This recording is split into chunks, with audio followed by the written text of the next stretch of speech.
Hello and welcome to the Saturday edition of The Box Seat. I'm Mark Warwood. 9 races at Ascot on Saturday. We're expecting a partly cloudy day, around 27 degrees Celsius. I think the track will get back to a good 4 in spite of the midweek rain, and the rail will be at the 5 metre position.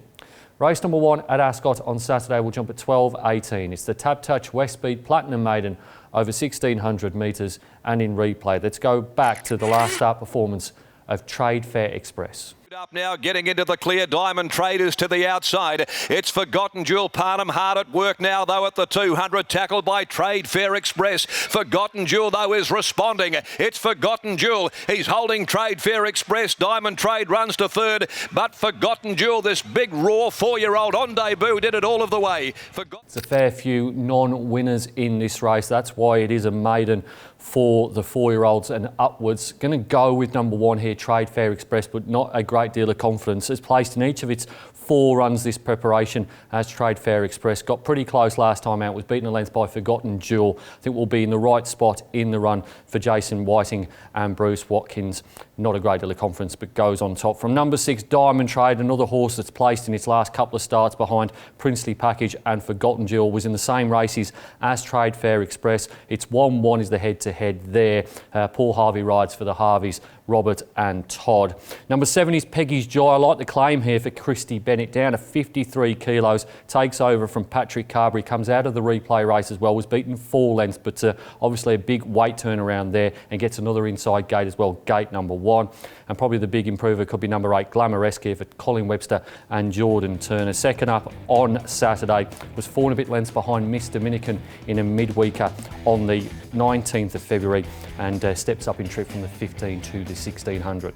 Top selection in race number 1 is number 1, Trade Fair Express, to beat 6 Diamond Trade, 7 Peggy's Joy and 8 Glamouresque. Race number 2 at Ascot on Saturday will jump at 12:57. It's the John Beasley Leapling Birthday Maiden over 1,200 metres. John is our only member who is a Leapling. That's a person born on the 29th of February. He's also a part owner of Fabergino, who'll be running in Melbourne shortly before this race. In replay, we'll have a look at City Centre's last start second. Torello, the Honeyman is off the track, back behind them, Seke, Nelly Zane, Mims wins, City Centre at the 200, challenged by Aristic, Martorello, and the Honeyman is coming down the outside. Aristic levelled up to City Centre kicking back, Aristic on the outside, Aristic and City Centre coming away head and head to the finish, but it's Aristic.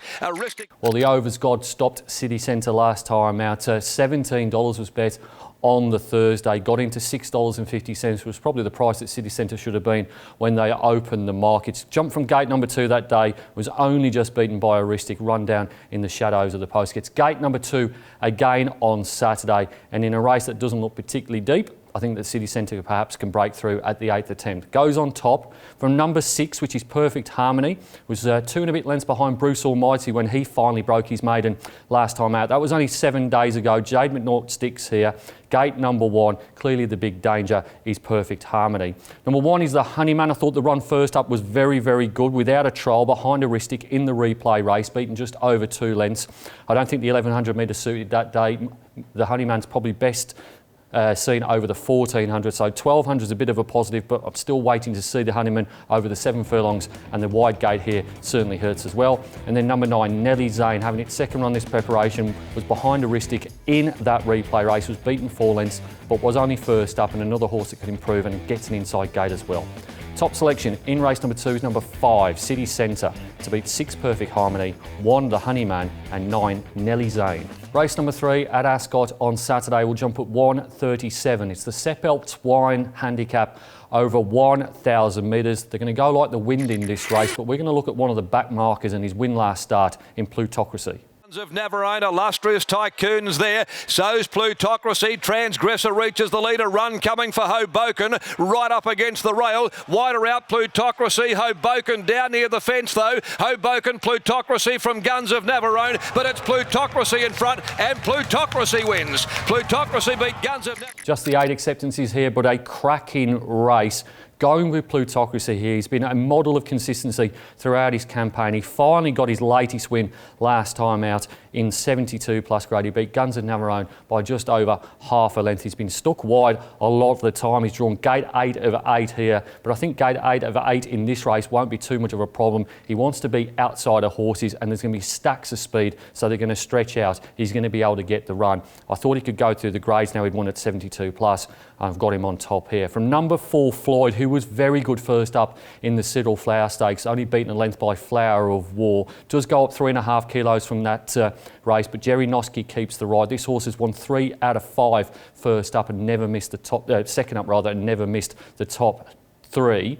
Then in number 1, Belter, who was stone motherless in the Scenic Blast Stakes, but the runs before that in both the Scorcher and the Miss Andretti were very, very good. He's had 20 days A's off, and he gets gate number 4 here, so he can be on speed. And then number 2, Caracapo, has been on speed in most of his runs, did win from the back 3 starts ago, won 3 in a row before going for a little bit of a break. Draws gate number 7 here. Really, really competitive race.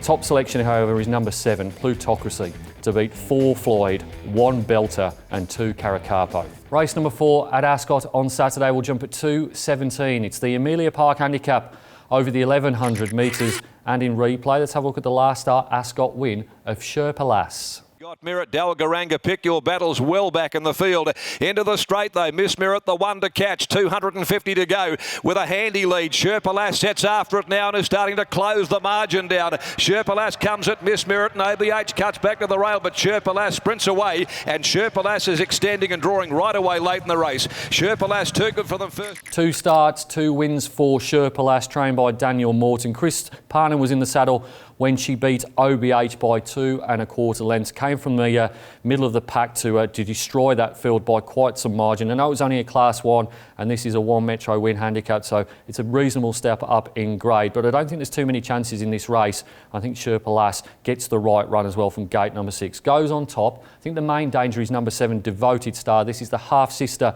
of Enticing Star.